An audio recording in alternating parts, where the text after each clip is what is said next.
Giraffe made this.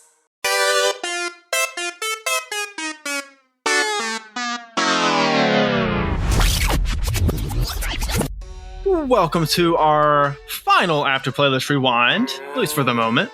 This is our special mini-series showcasing some of our favorite playlists and episodes that we've done thus far. I am one of your hosts, Brandon Lee. And I am Terry Yo. And today we're rewinding back to episode 30, Music Coffee Beans plus Distant Relatives with Damian, Marley, and Knots. This playlist, both versions, because this is our episode. I still listen to this playlist regularly. Yeah. I love it. It's in the name. It's literally our Music Coffee Beans. So a lot of the music, of course, all of my songs I listen to, but then several of your songs have become part of my own Music Coffee Beans. Yeah, 100%. And honestly, even the album that's like really not a part of that, but the Distant Relatives album also somewhat has become part of my Music Coffee Bean just because it's so different, right? Some really good songs. It's so different, and this really helps me again recalibrate, reset. Mm-hmm. And again, shouts out to Taylor for recommending the idea of Music Coffee Beans. Absolutely. I'm a fan and listener of the show. Absolutely. Big up Taylor. But yeah, man, like this playlist, I definitely, like I said, the title, like you just said, the title definitely speaks for itself. And I definitely go to this every now and then when I just need to reset my brain. And obviously, we've been on, the whole purpose of us doing this After Playlist Rewind episode series is so we can take a break and go and discover some new music. But in the midst of preparing for new music, we tend to kind of get on a music overload. And sometimes my brain is like, okay, what genre am I listening to right now? So I got to be in the right mindset to kind of, fully embrace and enjoy it. And this episode definitely allows us to do that. And I definitely go back to this playlist a lot for that reason. Oh yeah, it's a frequent rotation playlist for me, easily. Absolutely. You got, like you said, you gotta reset, gotta recalibrate. There's so much different music out there that it can be a little overwhelming at times. So it can be, but it also can be enjoyable. So either way, we want you guys to enjoy this last episode of our After Playlist Rewind mini series, and we'll be back next week with a brand new playlist. Enjoy this episode. Okay. My first thought was to try and say something in a Jamaican accent, and I decided it was best not to do that. They're not going to think of anything else to do. That was a good decision. Your heart was in the right place. Oh, shoot. We're still recording. All right, bye. Oh, shit. We were.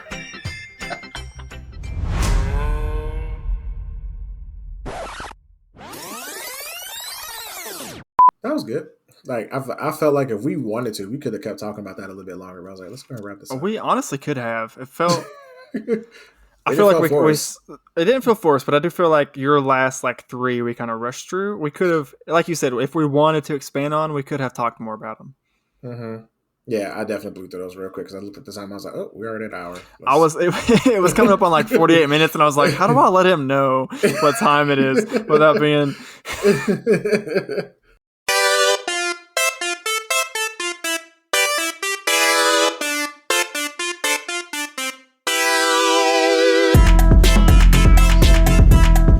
Welcome to After Playlist, the music discussion and reaction podcast. I'm one of your hosts, Terry Yo. And I'm Brandon Lee. So, today's episode is going to be a wee bit different. We're entering shuffle mode. I like the way you did that. So, that's when we have two themes on one playlist. Sometimes we don't have enough songs to fulfill a whole theme, but, we still want to talk about it nonetheless. So the first half of the show, we're going to talk about a topic that was actually suggested by one of our listeners. We're going to talk about our music coffee beans and what that means to us. We'll explain more about that later. If you wonder what a music coffee bean is, you got to hang tight. And the second half, or later on in the episode, we're going to talk about an album that I've been wanting to talk about for a while. So we're going to do a little mini little deep dive into the collaboration album between Nas and Damian Jr. Gong Marley called Distant Relatives. But first, we want to introduce the songs featured on this episode so that you know what we're talking about. So I'm just going to kind of go down the list of the playlist here. We have Sweatpants by Childish Gambino, Eventually by Tame Impala, Tangerine by Glass Animals, Are You Mine? Arctic Monkeys, Come a Little Closer by Cage the Elephant, Little Things by Louis the Child, Quinn, XC something, XCII. That's probably Roman numerals of some number that I don't know how to work out. Yep. And Chelsea Cutler. Then we have Various Methods of Escape by Nine Inch Nails, Music featuring Marvin Gaye by Erick Sermon, Montreal featuring Kimbra by What So Not, Windhorse by Of the Trees and Sophie Marks, Show Me VIP by Von D and Phephe. Okay, thank you. Yep. I was wondering that like all week, dude. How to say that? And then we have Alive by Alex Lustig and Mikkael. I'm assuming. Or Makk. Mikkael. Okay, Okay, I think it's Probably Mikkael. Mikkael. Double K threw me off. Mhm. And then we have, like Terry was saying, we have Distant Relatives by Nas and Damian Jr. Gong Marley. And that is a very nice, well put together 13-track album that we will be talking about here shortly. Yep. And if you haven't already listened to any of these songs that I just named and that we're about to discuss, there's a link in the description, aka the show notes of this episode, for the direct links to the playlist for your listening pleasures. And finally, before we dive into the playlist, as always, we do have some quick after playlist disclaimers to share. Number one, first and foremost, forever and always, we respect everyone's opinion, regardless of how wrong and awful it may be. Mm-hmm. Number two, and just like your coffee order, sometimes we may mispronounce a name or two and destroy your recipe. So, sorry in advance for that. Please bear with us. Number three, we're not terrible with profanity, but sometimes a few explicit words may slip out, so you've been warned. And number four, we're just talking about the music, not the artist's real life, personal, or cancelable issues. Not what we're here to discuss today, just the music. So, Yep. without further ado, let's start by diving into music coffee beans. Yeah, so this one was an interesting one. I believe a listener reached out to you and was like, "Hey, I really dig the podcast. I have a topic I think you guys would be interested in." And then you presented it to me, and I was like, "What is that?" That sounds cool. Let's do it. So we both had, you had basically the same reaction I had whenever I was telling you about it. Mm-hmm. You had the same reaction then that I had whenever my friend suggested the idea to me. Like, okay, what does that mean? What are you on about? Explain. Yeah. Which, quick shout out to Taylor. He's the good friend / fan of the show who recommended this topic. So how he worded the idea to me was he talked about how if you go to like a Bed Bath & Beyond or a Sephora or somewhere where there's like a lot of different scents and smells, sometimes they'll have a little bowl of coffee beans, specifically for you to walk up, kind of get a good whiff of, and reset your scent palette so that as you're trying to smell those different smells, they're not all just mingling together. You know, after you smell 3, 4, 5 in a row, you don't want to have the 6th and 7th and 8th like be washed out because you're still smelling those first 5. So it's to help reset that. And so he basically wanted to ask, it's, you know, we're making a new playlist every week, every other week, and we're constantly listening to all different types of music. If there's any music we listen to that is like a palate cleanser, essentially, like what's music we listen to reset ourselves, so to speak. And I think we were talking about this as we were making the playlist, and we both kind of decided, you know, in addition to that, just to make it a little easier on ourselves, we also kind of took the angle of it being like comfort songs, like songs that we could listen to kind of at any point. Yeah, I agree with that. Yeah, it's a palate cleanser, but because it's a palate cleanser, it's a repeat palate cleanser. It's not like okay, it's like a one and done. I can't listen to that song anymore specifically for that purpose. But when this was brought up to me, I was just like, that is such an eloquent way of putting it. Music, coffee beans. So yeah, as much music as we listen to, every now and then we do need to kind of like reset our mental algorithm, if you will. Yes. And try to get our minds like right back to like, okay, let me listen to something that is 100% my flavor, my coffee, my reset button to where I can go into something else and actually be able to fully embrace it. So my coffee beans, maybe different from your coffee beans, the listener. I know for a fact, based on this playlist, my coffee beans are way different than Brandon Lee's coffee beans, and vice versa. Yes. So, but it's interesting. So let's get into one of your picks as the first topic. So the top of the playlist, which if you're a fan of the podcast, you automatically know who picked this one. This is Childish Gambino, Sweatpants. So I will say, I guess slight caveat. The way we set up the first half of the playlist is the first six songs were mine, and then the rest of the singles were yours before we get to Distant Relative. The first four songs, so Sweatpants, eventually Tangerine, and Are You Mine. Mm-hmm. I picked these songs, and these songs are my musical coffee beans, but I think I could make an argument that the albums each of those songs is from, I could literally pick any song from that album, and it would have the same effect, essentially. Mm-hmm. So yeah, I started with Sweatpants. As any longtime fan will know, Childish Gambino is still, I think if he's not my favorite, because we've listened to so many good music, it's hard to say like definitively one artist or group is like my all-time favorite. He's definitely like up there though. Mm-hmm. Childish Gambino, he's one of those artists that I've listened to his music. He doesn't have like a huge discography by any means, and I've listened to his music so many times that a lot of his songs I like know word for word by heart. And Sweatpants was definitely like whenever I was first getting into him, that was like this album had just come out like not too long before, and so this was all blowing up. And yeah, it was like the first like probably big song I like really like, just literally by osmosis hearing it over and over and over and constantly playing it, that I ended up learning like word for word. Mm-hmm. Like as a white guy, if I can rap a rap song, dude, and perfectly rap all the words while skipping the words, which word I'm talking about that I can't say. If I can skip those words without breaking up my flow, I feel like that's a pretty good sign that I've like really learned this song. And this is one of those few songs I'm like consistently able to do that on. So for sure. That's funny. Yeah. So oddly enough, Sweatpants, I think it's between that one and 3005 were the first two songs by Childish Gambino before I connected that was Donald Glover. There were his big singles. Yeah. So like those were my jams that I definitely loved and still have in rotation. Tangerine, you sent me that a long time ago, and that's still in my rotation. It's a jam and a half. I still don't know what the song is about, but I love the song. Same. I have no idea what they're talking about, but man, Tangerine, sugar honey sweet. Like, I've never craved citrus so much after this song. I know, right? It's crazy.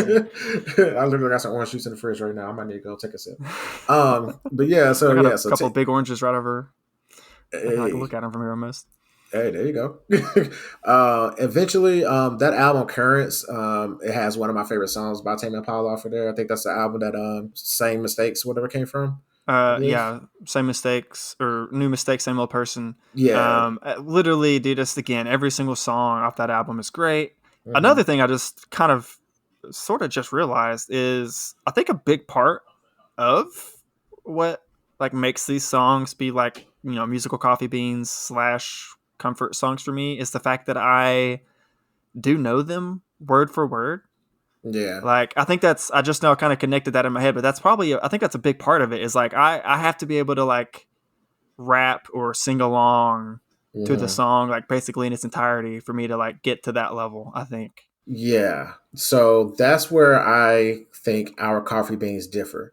Whereas again, it totally tracks based on the people that we are, because you're more lyric focused and I'm more production focused.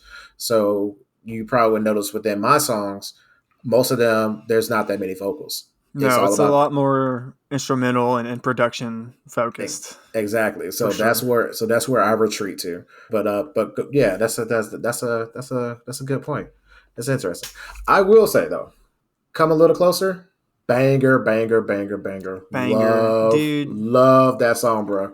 Why have you been holding out? You never I don't me know. That song. I literally realized as I was adding this, I was like, I've not added.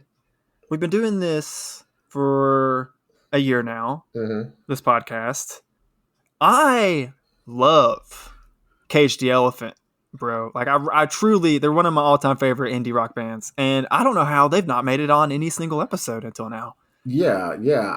As I was like adding it to it, I was like literally kicking myself, like, how is this the first song? They have so many great songs. They've been a band since like 2008, 2009, and they've just been consistently better. Each album they come out with is better. They've great growth. I mean, they've been good from the start too. So it's just like, yeah, I was super excited to finally get them represented. And this, you're right, dude. Come a Little Closer is such a banger. It's such a good song, and I am low key mad at you for holding out for so long. Like, I'm so sorry. How dare you restrain this song for me? I will definitely send you some more Cage the Elephant. Please do. Cage the Elephant is another one. Like, I'm trying to remember all the other songs on this album that Come a Little Closer's on. I know like their first like debut album, like back in the day, was one of those albums that I would, I would put on first track 1, press play, and it would just play through all the way, and I loved every single song. Like I remember it was whenever I got my first ever like iPod Touch, when that was the big thing back in the day, before iPhones and smartphones were as ubiquitous as they are now. Literally the very first album I downloaded onto my iPod was Cage the Elephant's debut album. That's crazy. So they've been a part of my life for a long time. And I think this song came out, or the album that this song's on, Come a Little Closer, came out in like 2013, maybe 2014, like kind of early 2010s. And again, this song in particular off that album, there's a couple others as well, but this one in particular is always my favorite, and it is constantly popping back up randomly. I won't hear it for a few months, and it'll just randomly come back up, and I'll just every single time I just have to stop and listen to it when it comes on like my super mix and stuff, because it is so good. Yeah, that one. That's one of the songs that really stopped me in my tracks. Like I said, the first 3 songs that you put on here were songs that I was already familiar with because they're literally in my rotation still. So I was like, okay, yeah, I automatically enjoy those just because I like them for what they are. Not necessarily my coffee beans, but I just like those songs in general. Right. But then when Cage the Elephant came on, I was like, hold up, who is this? And I had to stop and go back, and I was like, okay, all right. I have been cheating you slightly. I agree with you. I need to. You need more Cage the Elephant in your life, and I'm going to provide you with that soon. I mean, please do. Like this blasphemy will not stand. But Arctic Monkeys, that one was a sometimey one. It was not bad, but I don't know. Like I'm still trying to find my way into liking the Arctic Monkeys. Like they're good at what they do, but there's, in my opinion, and maybe I'm missing it, but there's like really nothing really distinctive about them. They're just there. So whereas like, for example, like the other band that we're both slowly falling more and more in love with, Nothing But Thieves. Like they pop a little bit more. Like their vocal, the range, there's a little something there. Arctic Monkeys, to me, they're just, what's the best word?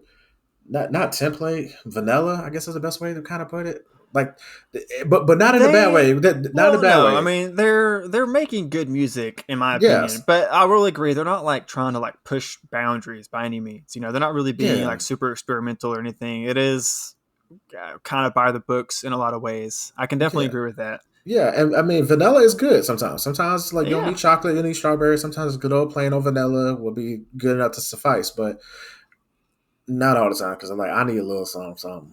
This is for me. I believe I've stated this on the podcast before, but the album this song is from, AM, is another one of those albums where I can just sit down, press play, and just listen to it from beginning to end and love every single song. And I do think in the context of the song, Are You Mine hits a little different because it's like kind of right in the middle of two kind of slower, kind of different vibe songs. And then this one comes on, it's a little bit more frantic. It's a little bit more, maybe not frantic. It's not quite frantic, but it is a little bit more quicker pace than some of the other songs that are much more like down tempo and chill that they have on the album, which is part of the reason I've always liked this one. But I do recognize if you're just getting that by itself without those other, context songs around it, it maybe won't hit as well. Yeah. I can definitely see a point to that. Yeah, it was definitely, again, like I said, not bad. It was just plain. because I'm not even gonna lie, I kind of picked that one at random. I literally just looked at the album and was like, any of these songs could work for this. Which one do I want to do? And I kind of just picked Are You Mine at random. Okay. It wasn't like so much. There wasn't a super amount of thought put into it. Beyond that, I knew I wanted an Arctic Monkeys song from that album. But Arctic Monkeys, Tame Impala. God, we really gotta do something with like Tame Impala because his music is so good, and the fact that he's doing all his stuff, like all his instrumentation, all his own engineering, producing, pretty much by himself. That's some beast mode. Like when you hear everything he puts into that, and I actually for that song, I like it's like the subtle part in the chorus where like he's singing and then it just stops, like that breath. It's like eventually. I love he uses that. like negative space really well. In a lot of his songs, he does that really well. Like another song from that same album, Let It Happen, is maybe not negative space, but just like playing with the idea of like, non-traditional. Just because if you don't heard the song, there's a bit, I'm sure you remember, but there's a bit in the song of the full version, at least, not listen to the radio edit, but if you listen like the full 7-minute version, there's a bit in the middle where it sounds like the song is skipping.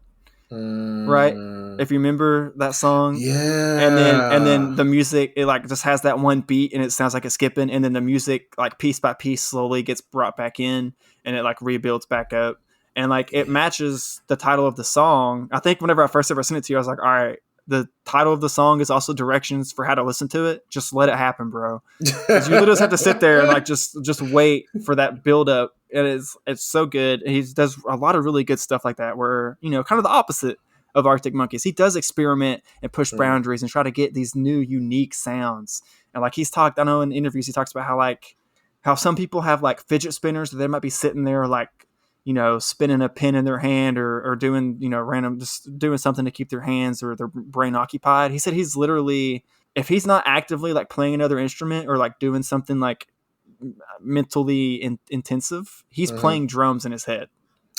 Yep. All day, every day. He's constantly playing drums. It's the first instrument he learned. And so he's constantly playing drums. And he's talked about how like that's the most important part of any song he makes is the drum beat. And yeah, I mean, it's the backbone. If you're going to have a rock song, you got to have drums. That's going to be the backbone of the foundation everything else is laid on. So 100%. Absolutely. Just to see him like, one, have that be like his passionate focus, and then two, just someone who like understands that to the extent he does, you get beautiful creative music like eventually. Yeah. That was those two were definitely like my favorite out of your picks. Little Things by Louis the Child. I like the message in it. It's kind of cookie cutter, but I like the message in it. It doesn't do anything too wild. Yeah, I like the messaging. It's just a nice little like synthy kind of little almost bop. Poppy song, a little bop. Yeah. The line, it's the little things, or just like the synth, it's the little things, and then it's da da da da da da da or whatever. It's just that little riff that comes in. It makes me happy. Yeah, it definitely makes me think of a commercial. Like it's just like I mean, it's not bad. It's not a bad song, but it's definitely like something that like you either like you're shopping at some retail establishment, it's playing in the background, you kind of just start bopping your head to it, or you're just like watching. We'll say watch TV, but nobody does that anymore. But you're streaming something and you're forced to have ads. Screw you, Amazon. You're forced to have ads on your platform or whatever, and that comes on. You're like, okay, I'm not gonna skip this commercial this time because I kind of like it. But next time it comes on, I might skip it. But that was out of your picks. Those were that was the one I liked the least. But not to say I didn't like it, but it was definitely like I don't know. It wasn't bad. It just it's not my flavor of coffee bean. I'll put it that way. Well, I had another kind of like indie acoustic song on here originally, and then I realized like that song, the acoustic-y song or whatever, wasn't really a music coffee bean, but this is actually a song that whenever it comes on, it is partly for this one. I think why it fits as a music coffee bean for me is it is so standard I guess, in a lot of ways. Like you said, it doesn't really do anything too crazy. It just has a happy little synth beat in it that I said, that little riff just makes me happy, and it's not doing anything too complicated or over the top. So this is kind of like, it's kind of the opposite of some of the other ones, where it's like, it kind of lets me just like listen and enjoy it, but also like blank out. I don't gotta like think too deeply about it or like really try and dissect it or anything. I don't need to know every single. I don't gotta sing every single word like on key, like I would maybe try to do on Eventually or some of these other songs. Like it doesn't matter as much, but it still just helps me just reset. And it's a nice like electro, like EDM electronic type song. I thought it was a good representation of that, because I do part of why for my picks are kind of like, it's a lot of indie rock, but it is kind of, I got hip hop, I got this EDM or whatever, is I do whenever I am trying to reset my palette, because this is something I actually occasionally will try to do, like in between episode playlists. I'll try to just like listen to some normal, quote unquote normal stuff, like non-podcast stuff, to reset myself and kind of get myself in what I would consider like a normal headspace musically before I dive into another playlist. And this is just definitely one that is a nice like EDM song that does that for me. Kind of just gets me like back in a normal, I'm just a listener enjoying music versus I'm a creator listening to music for content. So it's a mental shift that is kind of important, I feel like. And the song is definitely one of the ones that helps me get to that point. Yeah, it's interesting. Yeah, like just putting together this like our personal coffee beans because I had mine already kind of together, so to speak. I kind of just been kind of stockpiling a couple of songs here and there from another playlist, and I was like, oh, okay. So I kind of just picked songs from my personal playlist that I guess I could essentially rename Music Coffee Beans if I wanted to, but I call it my mental break playlist. I kind of just put that on. It kind of helps me reset mentally on some things, and also I kind of picked some songs and threw on here for that. But it's I guess for what we do, I guess it is important for us to kind of be able to recalibrate and to kind of go into something with like a fresh mindset or whatever. I mean, I don't feel like I'm required to reset every night like that often, but no, it's not. It's usually after the couple of times where I've like made it a point to reset myself was after the like really big playlist episode, like R&B episode was one where I was like, okay, I need to like specifically reset by listening to any and everything that's not R&B for just a few days. That's just as an example, country music was another one, because I listened to country music nonstop, literally for 3 weeks straight. And so once we got done with that episode and we were done with that playlist, I really needed to bump some like, some hard hitting hip hop and some like thrasher metal. Like I needed to just get drastically different away from it, just to get out of that country mindset. Cause I kind of forced myself to like really get in that perspective for that episode. Yeah. I'm the same way. I do the same thing. So I would say like these songs, my songs in particular, which I'm kind of giving a disclaimer about, aren't necessarily like my permanent coffee beans, but like, but it's a representation of some of the songs I can listen to at any time for any reason and not be upset about. And because of the vibe of the song, it does put me in a certain kind of headspace. But I'm very, very similar to you in that regard, where like if we're listening to like a big behemoth of a playlist, like I need to listen to the antithesis of that genre just to do a hard left, so I can like then eventually balance out and just like re-level myself. But these songs in particular, like I said, I picked my songs first, and then you added yours, and I was like, oh wow, our beans are different. So let me move my ambient shit down to the bottom. So for me, I tend to like I'm similar to Kevin Parker, aka Tame Impala, because I have ADHD or whatever. So my brain is constantly waking up in the middle of the night with thoughts. Like I'm always got stuff going on. So anything that allows my brain to enjoy music and not having to think, or something that would just allow me to just maybe clear enough space to where I can have something going on in the background, but I can actually hear the thoughts that's going on, is a win-win for me. So a lot of the songs I picked, there's either like a long instrumental break, or there's not that many vocals at all, or it's just very vibey, chill, low key, or some would say depressing. Either way, it's fine. I just had to. I will say I didn't necessarily get a depressing vibe from any of these. Some of them are a little bit down tempo, but yeah, I don't know. For me, it was more of like a down tempo and like a chill like a chill, like where you're just like, take it easy, buddy. Like Yeah, that type of chill versus, like, oh, life is terrible. Like yeah, yeah. little This is not different a vibes. I didn't get that as okay. much. Okay, whew, that's what I was worried about because I was like, I hope this doesn't come off as depressing because I was like, these aren't depressing songs. They're just very ambient and dark and down tempo, No. like you said. It's definitely not Tom Odell esque or whatever. No, definitely Um, not. but yeah, so my first pick was a quick audible because I had another pick and it was for whatever reason he doesn't have his music on YouTube, but he has it on Spotify. But Vague 86, get your shit together, man.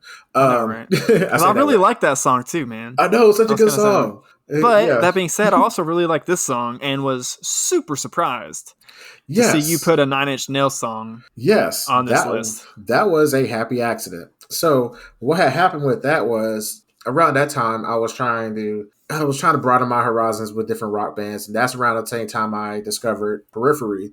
And I was like, okay, I was enjoying Periphery, I was enjoying Perfect Circle, and a couple other bands that I was kind of stumbling across. And then Nine Inch Nails had a new album came out around that same time, and I was like, oh yeah, I remember Nine Inch Nails. Let me listen to them.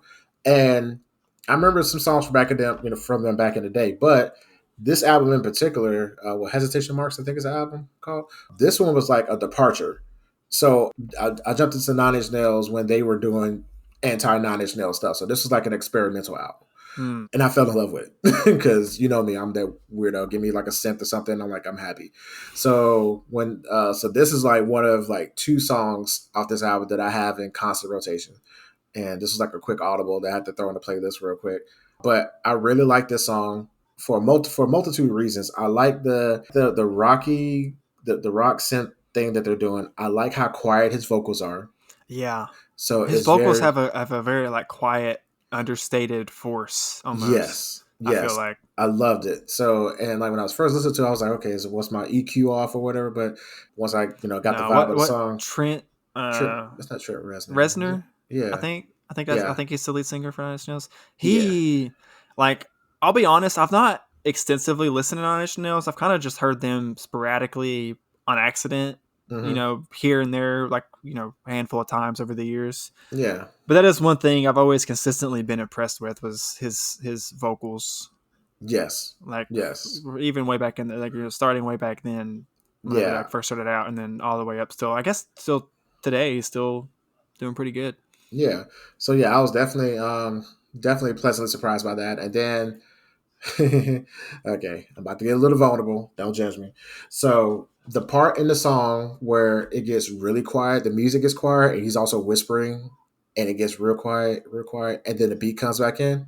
I would say 85 to 90% of the time when that comes on, I have to freestyle at that part. Like I just nice because the beat comes back in and I just get so hyped, and like that whole instrumental part, like I'm just like busting flows or whatever, and then like I'll cut my verse right when the chorus comes back in, and I'd be like, damn, why can't he get like a guest spot, like throw like a Kendrick Lamar or something on there, like he did it with Imagine Dragons. Like, can you imagine Kendrick Lamar like on this kind of beat? Like, just I bet Tech 9 would be willing to do it. Oh, Tech would kill it. Like, he would love to get on there with Trent Reznor. I guarantee it.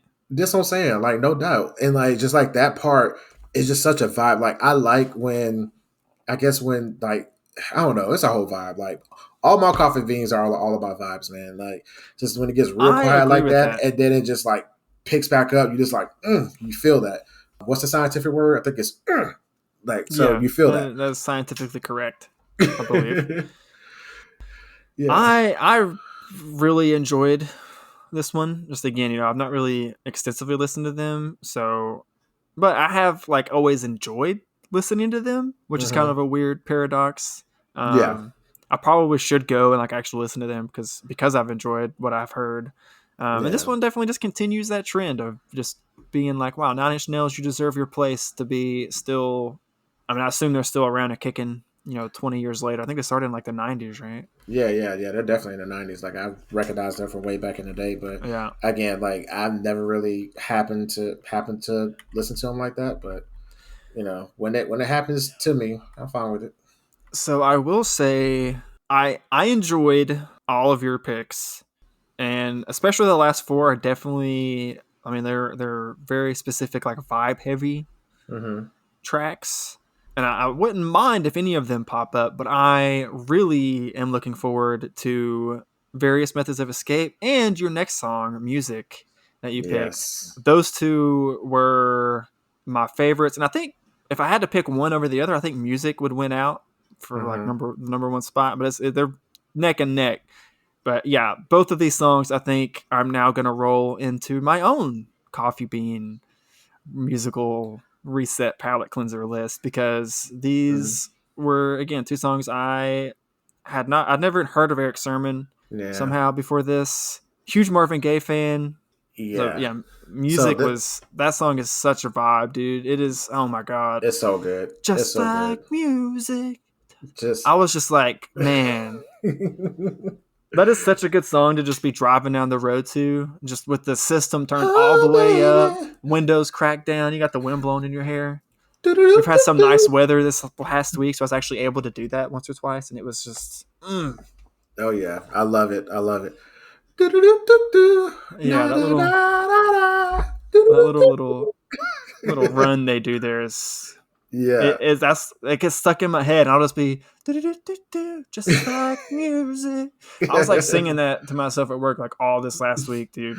It's such a good song, and I remember when this came out. So Erick Sermon, another veteran in the hip hop game, been doing hip hop since, I want to say, its inception, if I'm not mistaken. Like, he's been around for a minute. He's part of the legendary group. What's that, EPMD? I think is where he came from. I might be misremembering, but he also collaborated with Rakim for a while too, I think. So I might be getting my facts mixed up. If I'm wrong, whatever, shoot me a message. I can take it. But this song in particular was pretty dope when it came out, because the video, I was a big music video head, and it said featuring Marvin Gaye, and the way he did the video, this is early, special effects and stuff, but he had like stock footage of like Marvin Gaye, but he was splicing it in like they were together, and like just like how the song was done, the way he cut the samples in, it feels like they were kind of having like a back and forth conversation, and like they were in the same room. But this, like, the samples that were used from for this song were outtakes from a recording from back in 1982, so long before both of us were even born. It was when did this song come out? Let me ask you that. This song came out in 2000. Ooh, golly, you put me on the spot. I want to say 2001 is when this song came out. But yeah, so Spotify knows. Yeah, 2001. Yeah, so that came out, like, his song came out in 2001, but like the samples for this were from an original recording from Marvin Gaye that had outtakes on it. So he released a special album. I want to say I think he was still living when that album came out, but they also had like an acapella version and had like a outtake version of like an original song. Like, the original song was called Turn On Some Music, but I guess the demo version was called I Got My Music and had outtakes of different vocals on it. And then Erick Sermon heard that, and he was like, "Oh, word, okay, let me take that." So, and that's how they spliced it together, or whatever. So the song basically rose to like number 2 on the R&B and hip hop charts, number 2, and made it all the way up to number 1. Well deserved.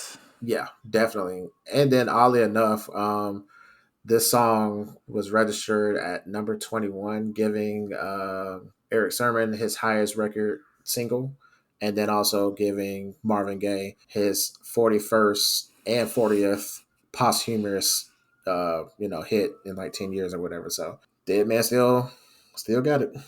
But yeah, it's just a vibe. It's just a vibe. Like, just again, like, all of my songs are about vibes, and I love music so much that I can listen to a song about music to help reset me to listen to some more music. Yeah. And man, just on paper, a song about music, you're like, that's going to be hit or miss. You got to really stick the landing on that. They stuck the landing on this one 100%. Like, It is such a good song, just like lyrically, talking about just like the different parts of like how they vibe out differently and like where they're at. So like driving down the road, vibing out, and just all the man, it's just so good. It really, as music lovers that we are, like, this is, I just relate and connect to this song. Literally the first listen, I was like, oh, this is gonna be one of my like favorite liked songs just from now on. I'm going to be hearing this all the time from now on, as I rightfully should. Yeah, absolutely. And then I mean, I just like the fact, man, that like he actually listed featuring Marvin Gaye, because it does feel like he's like Right, featuring yeah. in the song, and then he has a whole third verse. Music is the soul of the man. Especially for it to be music, like, baby. I was like, what? Nearly Okay. 20 years after Marvin had passed. Yeah, like that's crazy. That's first both cool that he was able to like technically make that work, but then also cool that he's like that he chose to make it featuring Marvin Gaye instead of just using him as like a sample or whatever in the background, right? Like that, that's, you love to see other artists like give people who deserve it, like, bigger artists or whatever, their flowers and respect they deserve like that. Exactly. I feel like it's always nice to see. Exactly. So, and be careful, because the Marvin Gaye family will sue you if they don't like you. Oop, I broke one of our disclaimers. Anyway, moving on. One of my other vibes on here, Montreal by What So Not featuring Kimbra. Oh, I love What So Not, dude. I didn't necessarily know this specific song, but I literally used to have like an entire mega playlist. I believe it was on Google Music back in the day when that was still a thing. Yeah. That was literally just What So Not. It was like just a giant compilation of because they had a bunch of different like mixed albums and stuff, like just like remixes big and stuff, remixes and stuff like EPs. that. And yeah, a ton of remixes there, just like remix other songs and whatnot. And I was just one, like I'm talking like 80 to 100 songs long, just this giant playlist of nothing but What So Not. And I would just, if I was like cleaning up the apartment with my roommates back in the day, I would just literally just throw that up. It would just be blasting throughout the house. Hell yeah. So I have not thought of them in years until you put this on here. And I was like, immediately it was like a blast from the past, kind of. So it's probably been like getting close to like a decade. Like it's probably going to get 8-9 years since I've like really listened to them. So yeah, it's definitely a decade. I have not gone that extensively into their past. I just kind of stumbled across this one song, and then I realized Flume was involved at one point or another. So I'm just like, okay, I recognize Flume in some of his work. I do love Flume too. Yeah. Very similar vibes, I feel like, musically. So like this, so What So Not was a duo. It was between Emo Instead and Flume, excuse me. They were together, but then Flume left the group. So this song was with Emo Instead, basically doing all the production as What So Not by himself. So this was all Emo doing this thing. Kimbra, you may or may not recognize her name or her voice, but she's the chick that's from that did the song with Gautier, Somebody You Used to Know. She's the girl that sings at the very end of that song. Okay. I definitely recognize the name, and it has been slightly bothering me. I chose not to like look her up to see what else she's in, but I was, every time it would like loop back to that song on the playlist, I would be like just trying to think, where else do I know her from? I didn't know if maybe she was on other, because again, 100 song playlist back in the day. I was like, actually, maybe it's from one of those. I don't know. And that too, because she has collaborated with Flume and them in the past. So it's almost different, because I've listened to like all of Flume's basically entire discography as well several times. So if she's worked with them, that's definitely where I've seen her from. Definitely. But yeah, I fell in love with her when I was listening to another music podcast before starting this one. And she's got a really good voice. Well, she has a great voice, and again, another person who you wouldn't necessarily think is singing, because like she's from New Zealand, so she's a New Zealand chick, and she is as New Zealand as you could think, and she loves R&B, and that's her sound. Like she does R&B. She actually. So I was like, okay, let me, I like her personality in the interview I heard. And then they said, she's a chick from Gautier. And I was like, oh, okay, cool. And then I just went down a rabbit hole and found like a Kimbra playlist, and I was like, whoa, this chick is awesome. And like, she actually has a song called Top of the World, and she got Snoop Dogg on the remix, because, Snoop Dogg would just get on anybody's song. Right. But like she has some albums. Like her albums are really good, and she really can sing. It's not traditional R&B per se, but her vocal range and her essence is basically R&B. And she actually has a song called 90s Music, where she just basically just pays it a whole homage to just 90s R&B music, and the beat and the whole vibe is just like, mwah, immaculate. Yeah, it was really good. So if you haven't checked out Kimbra's music, definitely do so. What So Not, I would definitely recommend them as well. Um, Going ahead and jumping down to my last three picks. My Now, these last three last picks. three, I will just say I was unfamiliar with all of these, like artists and song wise. All of these Yes. were new to me.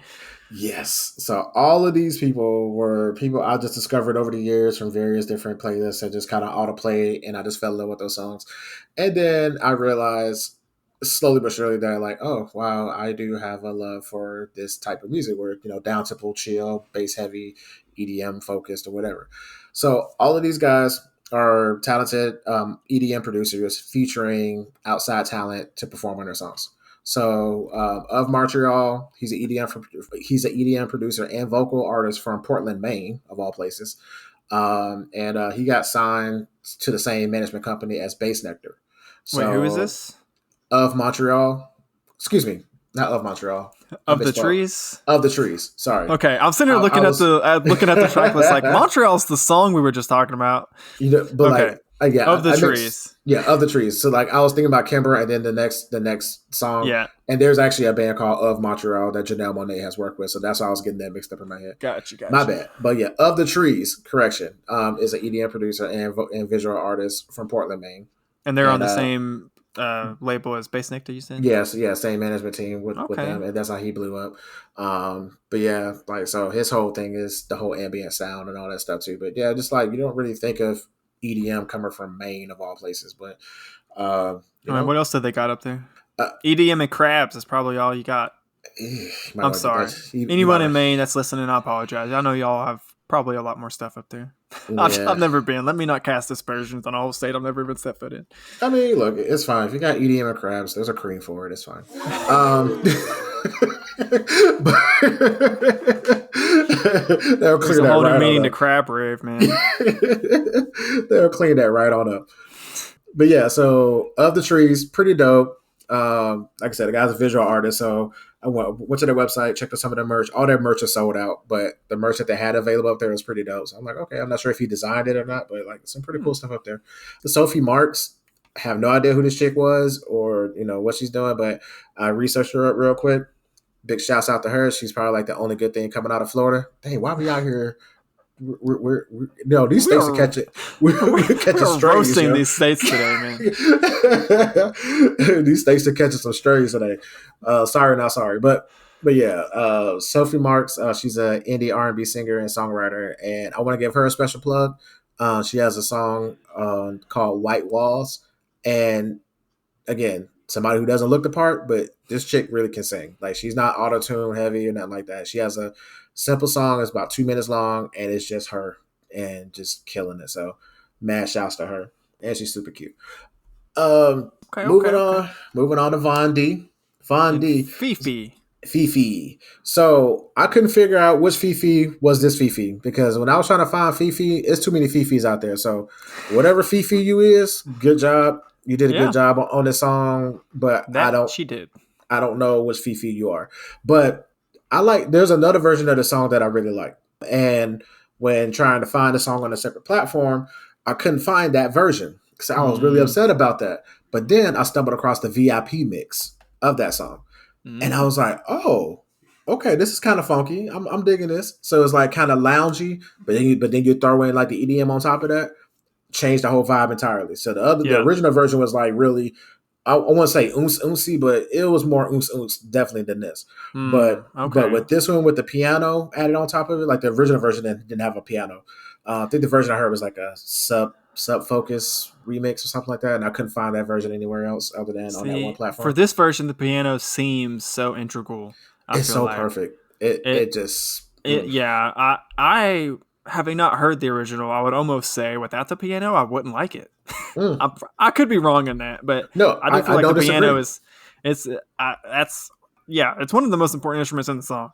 Yeah, I 100% agree. I 100% a good choice to remake it how they did with the piano. I didn't realize all that, but yeah. Yes. So the VIP version, definitely VIP loungy situation, and just like, imagine, somebody just tickling the ivories and then come in with a hard ass beat. I'm just like, okay. Luckily, like the original version maintained pretty much everything except for the piano and just added more oomph. So the beat's still the same, the vocals are still the same.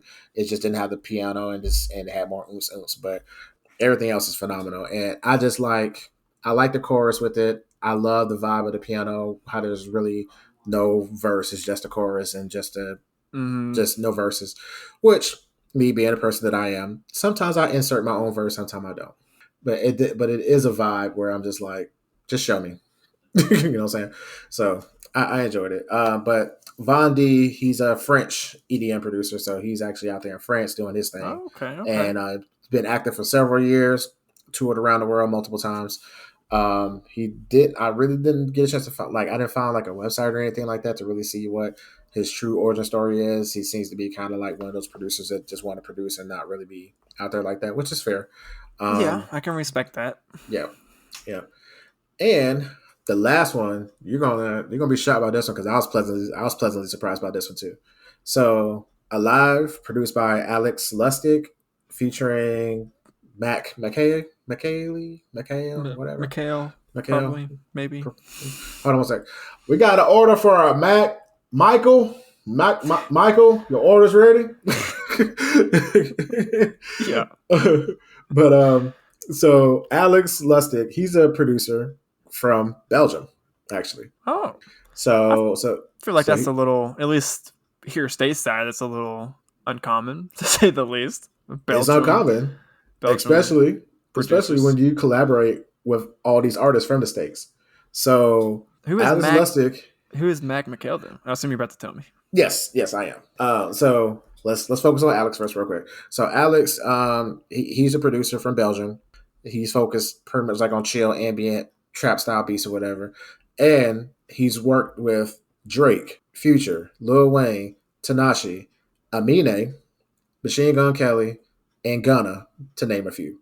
So he's been out here doing his thing with a lot of hip hop artists on these chill beats and stuff. So I'm like, okay, so if people don't realize how small this world is, that this guy from Belgium is out here making songs, making Drake beats, like, and get some of that Drake money. Like, come on, man, you can't tell me music is not the unifier. I'd never even heard of him until now. Heard his name until this playlist. So yeah. So definitely go back and check out some of his stuff. Like he's good. But to your girl, Mikkael, or whatever. So she's an up and coming R&B singer, pop singer. It's a lady. Lady, yes. So the name Makk just makes me think of a guy, but same.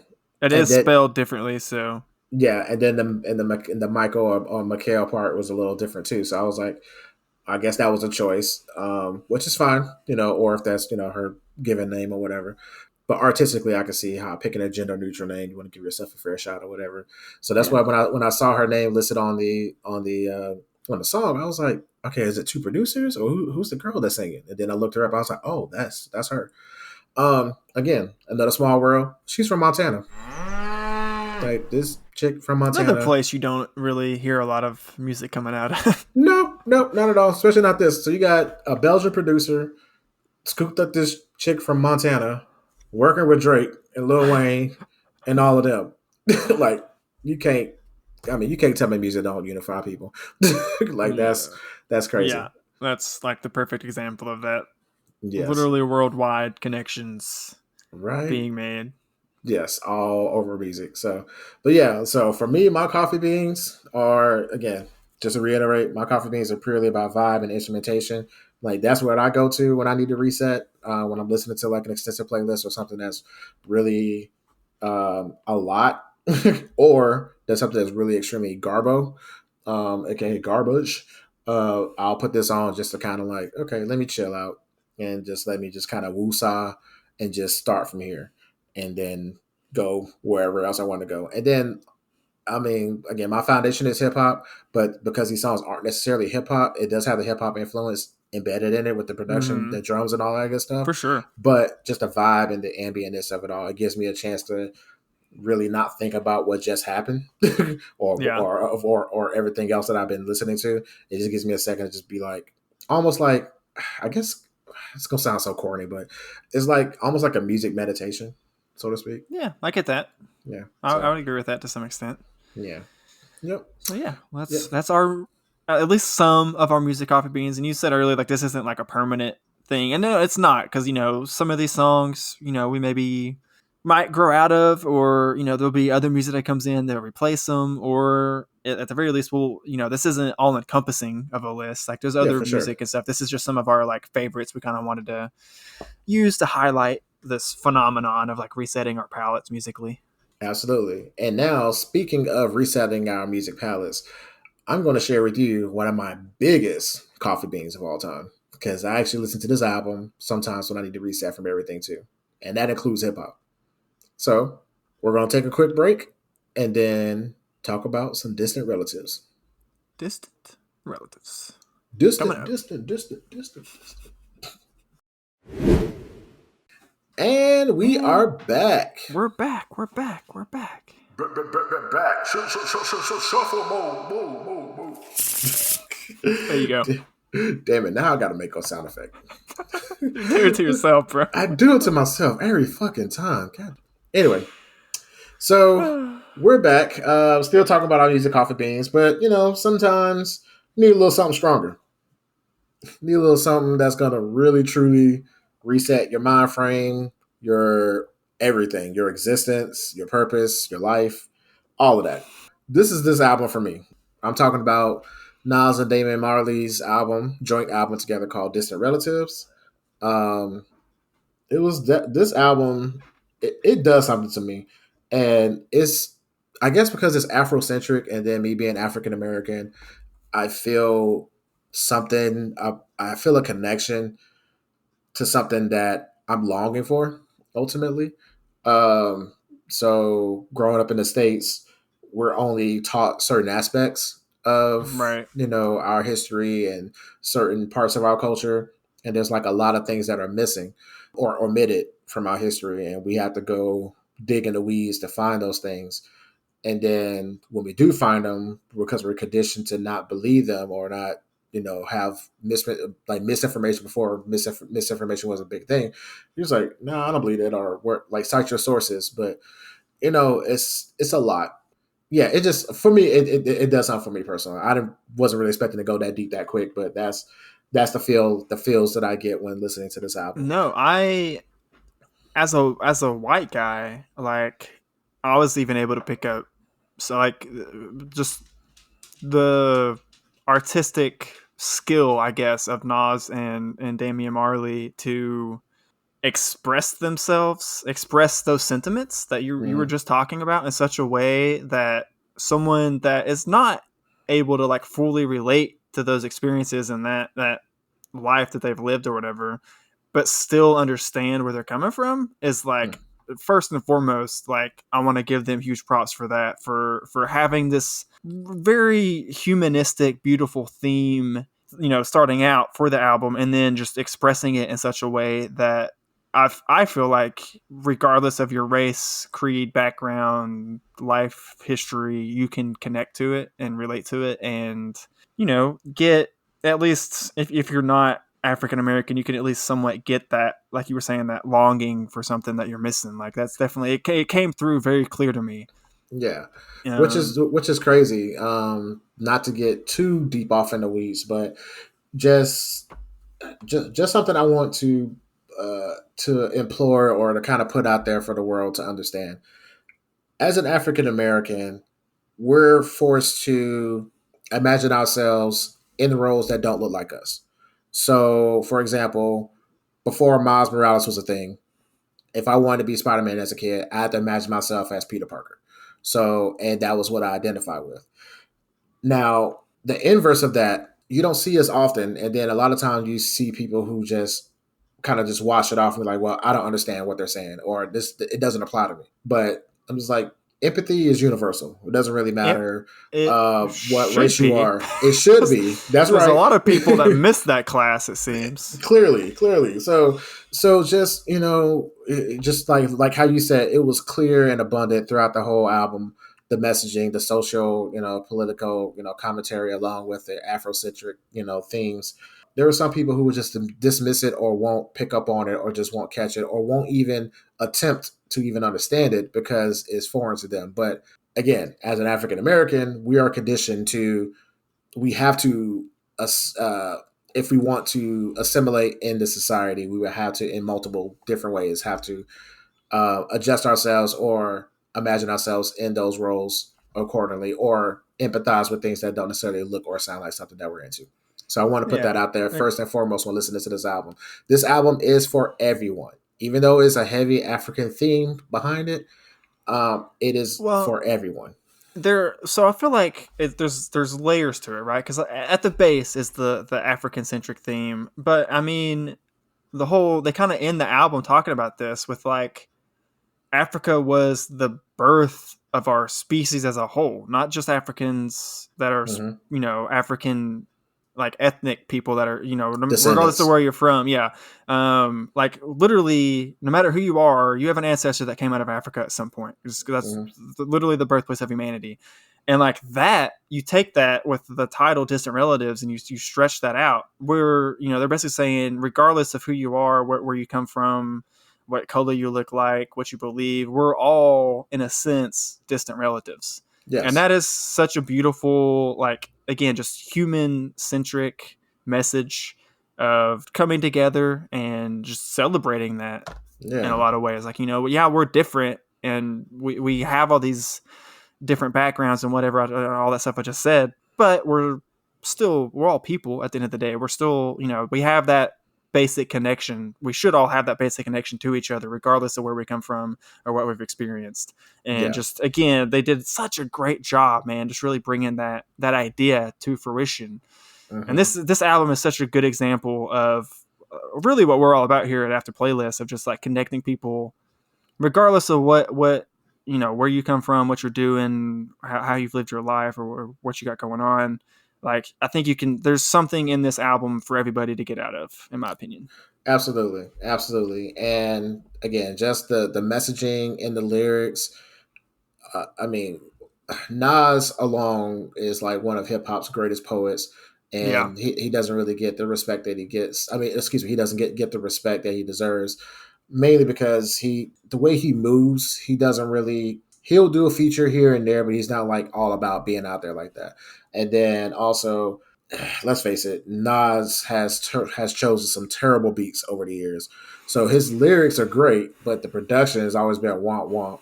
So people weren't really picking up on it. But it's in recent years with his King's Disease albums produced by Hit Boy, is people are like, oh, now I got your ear sonically with the beats. Now he can convey the message even further. So people can hear it. Not to discredit his stuff, because he's always been dope since day one. But it's just, some people tend to tune him out because, the production hasn't always been like, earwormy enough or catchy enough. Not to say that he has not had any bangers over the years, but that's just one of his downfalls. For sure. So I will say, just kind of on that note, I've listened to, I want to say, I think it's fair to say, a fair amount of Nas over the years, but he is an artist that I've not. That's kind of sort of another hole in my listening history. I've not like listened to Nas super extensively. If I had to guess, I've probably mainly listened to like his bigger hits and stuff. Yeah. So that being said, I was excited when this playlist was put together and we kind of decided to make this a shuffle mode and you wanted to talk about this album. Whenever I first saw it I'd already listened to like the first bit, like the coffee beans bit, like maybe once or twice, and then you added this. And so I was like halfway through the first half of the playlist, coffee beans bit, and I just like skipped the rest of mine and your tracks to get to this album because I just saw Nas and I was like, oh, we're going to talk about a Nas album. Hell yeah. I need to listen. I need way more Nas in my life. This is an artist I've been meaning to listen to more extensively anyways. Let's get it. Not fully reading where it says Damian Jr. Gong Marley next to and so the first song comes on and Damian comes on and he's got his Jamaican accent and everything and he's like singing in his like Rasta cadence and everything and I'm just like, what? This is not Nas. What is happening right now? And it took like most of that first song before I finally like had a moment and like clicked to see who else was on it and I was like, oh, Damian Marley's on the song, but then I still hadn't realized it was like a joint album yet. And so whenever next song came on, they're gonna like, oh, Damian's on this song too, huh? It was like 3 or 4 songs. I finally like backed out and went and looked at the whole list. I was like, oh, he's on all of them. They're doing it together. Okay. He was like, dang, they sure did a lot of songs together. At first, that's literally what I was thinking. I was like, man, he was really featured a lot on here, huh? And then, like funny. I said, I realized. So yeah, but I was really excited just coming into this, just Nas alone, and then I know the like Marley family. There's a few different Marleys, right, that have like went on to make music after Bob, and they're not really a group, because I don't know if they do stuff together as a group a lot, but as like a family unit that makes music or whatever, where they're separately together. I've not heard them a ton. It's always kind of just been randomly, sporadically, if they're featuring here and there, just over the years, and especially recently, I've not heard them like at all that I can remember. So definitely had a phase where like, I was big into Bob Marley and like kind of got into that style of music. So it was just nice to hear Damian, pop up on this album. Pop up, every single song, but you know what I mean. Yes. Yeah. The guy that keeps showing up on the Nas album. He keeps popping up. Why won't you leave? Oh my gosh. How many songs did he do together? Oh, this is the whole album. Oh man, that's funny because like oddly enough that you said that, that's the same thing that happened at work. Like I was playing an album at work, and the guy I was working with was like, "Oh, did they do an album together?" I was like, "Yeah, this is a whole album from 2010." It was like, "Oh, okay." He was like, because like he kept recognizing Nas. He was like, "Damian on this too, huh?" It's like, "Huh." I guess a lot of folks didn't know about it, so that's why we do it on the podcast to let people know about this album, because this album is fantastic. It is fantastic. I also didn't know. I'm glad you just brought that up. I was a little surprised because this was when I looked up. I was so curious. I couldn't wait. I looked up when this came out, and I was fully expecting this to be like at least a few years like earlier. Like I was thinking more like 2005-ish that this came out. But like whenever I was first listening to it, what made me look it up was there's the line, whatever song it is that has Lil Wayne on it, and he has a line about having a black My Generation. My Generation, yes. He has the line about the black president. And I was like, okay, so this had to have been at least 2008. Yes, at minimum. At minimum it was 2008. So yeah, that just kind of threw me off just for a second. I just thought that was one of the note that. Yeah, so it's definitely, I would say, like the production is not dated, but it's also timeless, if that makes any sense. Yeah, it has a timeless sense to it. It doesn't necessarily clearly fall into like one era or the other, Yeah. So, and that's a big shout out to Damian Marley. So Damian and his brother Stephen Marley produced this album pretty much. Okay, I was going to ask you that next. Was it just like one producer? Or was it kind of like a shotgun producer for the whole album? But so they did basically the whole album. Yeah. They pretty much did all the production together, and then because I really love. There's a few songs where they have like more acoustic vibes to it, and like just again. Just the whole album, the juxtaposition between Damian coming in and singing with his Jamaican accent, followed by or preceded by Nas with his, of course, like you already stated, his like mastermind lyricism and his great flow. Definitely, just briefly go back to what you mentioned with Nas not having good beats. I don't get that at all on this album. I guess largely because of Damian and his brother. Like the beats are so top notch. Like even those like slower acoustic type songs that you normally would hear and be like, there's no way someone can rap on this. And then Nas come in and just like bodies an acoustic guitar. Like, dude, he's so talented. It's not even fair. That's what I'm saying. It's ridiculous. But those were actually some of my favorite songs just because of that off the album. Just that they weren't really, I mean, it wasn't like a battle, so to speak, because it was also smooth and like well done, but just the difference, I guess, like coming into it and you hear like an acoustic song playing and Damian Marley starts singing over it and you're like, okay, I know Nas is on the song. How in the hell is he going to make this song work with rap? And then he just comes in and does it and you're just like, oh, that's how. Okay.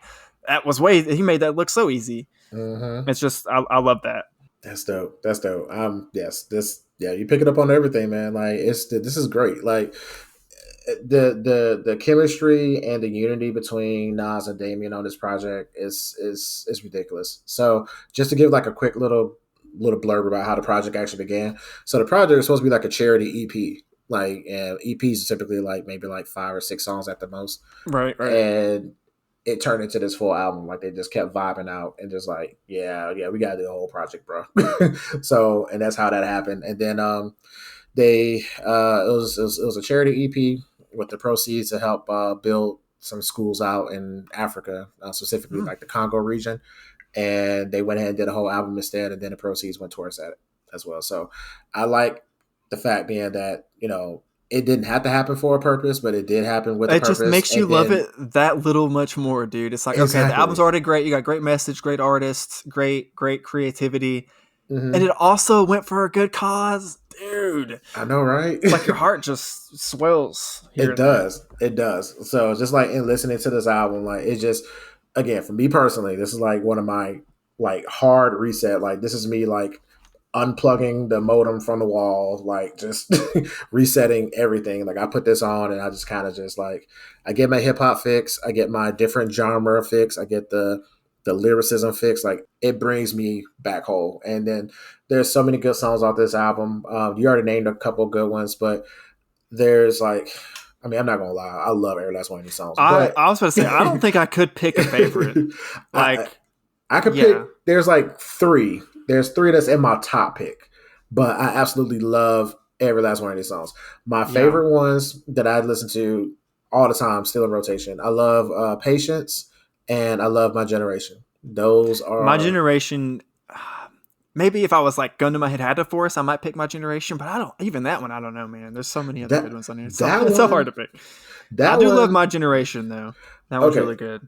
So the messaging behind that one is just so phenomenal. The messaging on that one is phenomenal, but let's just focus on this song real quick. This song has Joss Stone singing her complete ass off in this song. A children's choir, and Lil Wayne on the third verse. Somebody who I would not have even remotely expected to appear on this album, but got on this album and killed the song with the messaging with it. And I feel like normally Lil Wayne isn't necessarily, with his rapping style, isn't geared for like a song or an album that's like has a specific message like this. But he knocked it out of the park. I agree wholeheartedly. He stuck to the theme. He nailed it. I don't know what else to say beyond that. He really nailed it. Yeah. He fully blacked out on his verse and just like delivered something and just like killed it. Joss Stone, not to get racial, but it is African themed album. But I 4,000% forgot Joss Stone was white when she was singing that on that chorus. Dude, I don't really know who Joss Stone is this whole time. I was just fully assuming she was black. Oh no! If you had me like guess with like $1 million on the line, dude, I'd have been like, oh, she's black. No, she sang her ass off like a black woman on that song, and I totally forgot. Dude. And I was just like, I was like, hold up, why do that name sound familiar? So she actually worked with Prince before he passed, and I think I want to say he discovered her, or at least had a hand in starting her career. So clearly the man has an eye for talent, had an eye for talent, because like Joss Stone killed it, and it's nice for her to appear on this album because Joss Stone and Damian Marley, along with Mick Jagger and two other composers, one of them is from India, and another guy I keep forgetting. They're part of the band called Super Heavy, and they did a joint album together. So Mick Jagger's in it? Mick Jagger, Damian Marley, Joss Stone, some Indian composer guy. I'm blanking on the name, I apologize. And then like another guy. All five of them put together an album called Super Heavy. It's 13 songs with all five of them on it. I'm trying to imagine what that sounds like in my head. I'm sure it's nothing like I can imagine. It's got to be so wildly different than whatever I'm thinking right now. It's nothing like you could imagine, but yet it is. It's so weird. Like it's both nothing you can imagine and everything and all of the things you can imagine at once. Seriously, it's an album that like it doesn't have a genre. It's like three like five juggernauts getting together. Three of them are the main performers, but the other two are like the composers. So there's elements like it's like the ultimate, not ultimate, but it's definitely like top tier music gumbo. And I may force you to listen to this album sooner than you realize because it's such an interesting album. And then hearing Mick Jagger on a Damian Marley kind of style It's mainly the Mick Jagger that's tripping me up. I'm not gonna lie. It's weird. It's the Mick Jagger himself with all the other people that are on there. It's like that's it's hard for me mentally to place Mick Jagger alongside Damian Marley. But it works, and that's the part that really tripped me out. And then, like I said, like when you get the Indian composer part, when if you're familiar with any kind of Bollywood music, you got you're hearing that along with a reggae beat in the background. Like, and that's a very specific sound of like a musical genre. Yes, I had a girl I was talking to for some time a while back that was of Indian descent, and she sent me this. She's like, "Oh, this is my family's favorite Bollywood playlist," and that is a trip to listen to. So I'm trying to imagine all these separate different pieces coming together to make this. I'm gonna have to listen to it now just because this is so interesting. Sounds like even if I hated every minute of it, I'd have to listen to it just for the experience. Just for the experience, and that's kind of how I am. Like for a minute I liked it, then a minute I hated it, but then I fell back in love with it again because it was so different and just so and it's just one of those things that like I don't know if we'll ever get it again. It was just like a one-off project or whatever that they all did. I don't know if the proceeds went wherever, but it's interesting. But getting back, like, so when she appeared on this album, I was just like, oh, okay, cool. You know, the camaraderie is still there. You know, the vibe is still there with them because Damian has that rapport with her and all that good stuff. So I'm quite sure Nas scooped up Lil Wayne, like, hey, hop on this song or whatever. Patience, I just love the messaging in that song so much. And then I love the Swahili sample that they use. And I had to look it up, like lyrically, like what the singer was saying. Oh yeah. And now I can sing it like verbatim with them or whatever. So I'm just like, I love the messaging with it. It's so many good messages in it. And then the third song, Despair. Despair. Yes. Which I seen that one on the list before listening to it. It was a bit of a head scratcher. I'm like, Despair? Mm-hmm. What? And then you listen to the song and you're like, oh. Yeah. Oh. Yeah. You talking about this spear? Like I'm ready to fight. Like I have my war paint on. Like let's go. And I love the vibe, like with the production, how they actually add the sword or like the metal effect into it. This spear, shake. I'm just like, oof. Yeah. Like it's like little subtle nods like that. I just love. You know, Count Your Blessings. It's like one of the acoustic songs you were talking about that has like a great message. Friends, that's another one. Like that Friends one is good. It's just I really like how like As We Enter with how the album starts. Oh yeah. The very first song vibe. comes out strong. Dude, I know we've already said it like 5 times, but literally there's not a bad song on this album in my opinion. Yeah. Like As We Enter sets the vibe, then Tribes of War comes in and it's got the just, you know, really hammering home the like again, just the human, like we're all human message. Like, you know, the part where he's like breaking down, like first it's country versus country, then it's clan versus clan, and then it's family versus family, and like how he breaks that down or whatever. It's just like, I don't know, man. Just I can't get over just the whole package is great, but really the messaging and like the lyricism is what, knowing me, of course, that's what really draws me in, and like that's what not draws me in, but that's what just like really hammers just how great this album is for me. For sure. And like I knew, again, this is one of the ones I've been sitting on for a while, and I was like, I gotta find a good way to bring this in because like just the like how I know how you are lyricism wise, I was like, oh, you're gonna eat this up with a spoon, like you're gonna destroy this. Yeah. Like I would literally skip the playlist to get to this album. Yeah. I think that says a lot. Yeah. Like on repeat listens, I would skip the coffee bean section to get to this part quicker. And like I was like, all right, I know I just finished this Nas Damian Marley, but I'm gonna listen to like a couple of Terrio's picks here. I'll randomly pick 2 or 3 of them, and then it's right back to Damian and Nas. Yes, absolutely. Then I guess, you know, with Damian's accent, you know, some words are definitely kind of hard to hear. There was one thing, and I meant to sit down and just listen to the whole thing with like Genius lyrics or the YouTube lyrics if I had it like pulled up, but I kept forgetting to do that. I kept kind of just having it on in the background or you know, just didn't have the lyrics pulled up for whatever reason. But yeah, there's definitely some parts where I'm not Jamaican, so I'm not around that accent enough to fully understand. Yeah, same. What's being said. And I mean, I usually can kind of, you know, using context clues and figure out some stuff. But then when I got a chance to like really listen to it and I actually had the lyrics up, like this spear, the chorus alone, like he's actually like listing off legendary warriors like Mama Tuck and some other ancient warriors or whatever. So like he's like calling upon that generation before them, saying they're like, all these people have fought for us. We got to fight with us. We got to fight too. And I'm just like, oh man, that's so deep. And that's again getting back to how I began this segment of the podcast. There's so much of our history in the States. Again, speaking from the States perspective, there's so much of African culture and African history that is not taught or just completely omitted because we're focused on Eurocentric stuff. And there's even a fair bit of it. I mean, at least I know this was somewhat my experience. There's a fair bit of it that's like, they might kind of touch on it, but it's like obfuscated, and it's like what little information you might learn in school about it is like not correct or not. It's just enough of the picture to like get the wrong idea. You don't get the full context. That happened to me a couple times with some things. Yeah, for sure. Like Africa and other parts of the world too. But yeah, 100%. I agree with that. But like the point that I'm driving home is like we don't talk about the whole continent. It's like we only talk about like the Mediterranean area, like the Italies and the Tunisias and the Egypts and the Nile River, and then that's the whole vibe of Africa that you get. Like people don't realize Madagascar and Zimbabwe and all these other countries are still part of Africa, and like they don't, like some people really don't even know that. So it's just like there's so much more to Africa. It's a freaking continent. Let's get that straight. And it's also, a lot of people don't know this.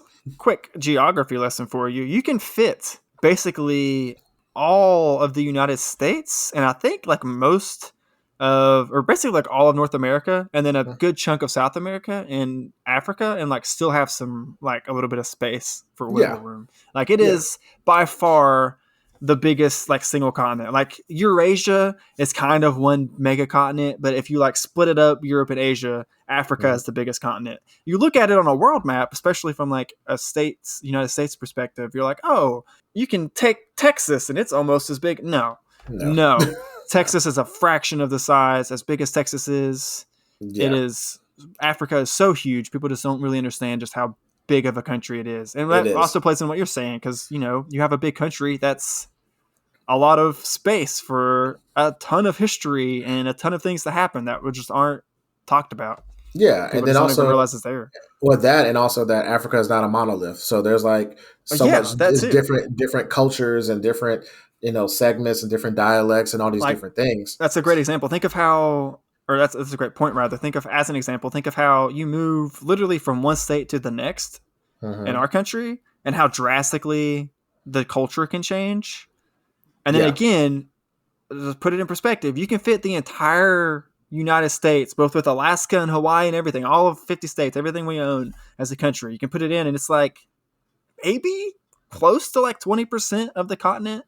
Yeah. So just what you're talking about, the longer distance is going to mean different cultures, different customs, different all of that. Just different way of living. Yeah, absolutely. In some cases. Absolutely. And like the only thing we can relate to that in the States is like when we go to Alabama, I need a passport. It's crazy out there. I can say that because I'm from there. But yeah. So all in all, I mean, I don't want to harp on it too much. It's just a solid album with different messaging and inspirational messaging, as well as like I guess waking up and realizing your worth, and not giving up. And then, sonically, professionally, like just like not professionally, excuse me, sonically and lyrically, they killed it. I personally, I like the way the album starts, and I like the way the album ends. It starts with, you're getting in the grind, you're getting hype, it's like, okay, this is what you're gonna expect. And then at the very end, you get the message. But I specifically love how during, I don't think Nas even raps in that song. He speaks more in that song. I don't think he really raps in that. The very last one? Yeah, the very last one. Africa Must Wake Up. I think he's more. I think you're right. Yeah. Yeah. But I love when his part comes on, like Nas and not Nas, but Damian and Steve and Marley and the rest of the band, they switch to a live instrumentation. Like they just like switch it up, and it like just feels like a whole live band aspect happening in real time. Like it's just a whole vibe. So me personally, like I said, when I really need like a hard unplug from the wall and reset and be like, okay, get your shit together, wake up. This is one of my ultimate coffee beans, but also a whole album that I wanted you to listen because I'm very, very familiar with it, and I'm wanting to get your perspective on it because I knew you would like it. You were right, sir. I more than like it. I love it, and it's definitely going to be. I'm fully expecting to see these songs just sporadically start popping up in my super mix, and I will probably add it to whenever I need just a good, tight, both production and rhyme scheme focused album that has a good message. This is definitely going to be like one at the tip of my finger, so I'm going to be throwing on just to, just to experience that, because this is not something you get with any album you just randomly pull up. Exactly. This is very much it's a time capsule. They had a full artistic vision, it feels like, for this, and they were able to 100% stick the landing in achieving that vision, and it shows from top to bottom. Absolutely. Nothing but respect and awe at how good this album is. Yes, sir. But I do have a challenge for you. When you have this song that comes on randomly on your playlist and you got mixed company around you, I just want you to turn the volume all the way up and look them dead in the eye and like don't even blink. Just stare right at them. Especially if it's Despair. Despair, yes. or Tribes at War. If it's one of those two, I gotta get my angry face on and just stare them down. Or as we enter, be like, yeah, say something. I dare you. I dare you. Say something. Say something. Double dare you. So, anyway, speaking of double daring, I dare you to share this playlist and this episode with your friends and family members and whoever else you would like to, express your love of any of these music copy beans or this album entirely. So, but definitely, we thank you so much for listening and hanging out with us. So again, if you want to share this with anybody or if you want to tell us what you think, we're available online. You can find all of our social links and previous episodes and previous playlists.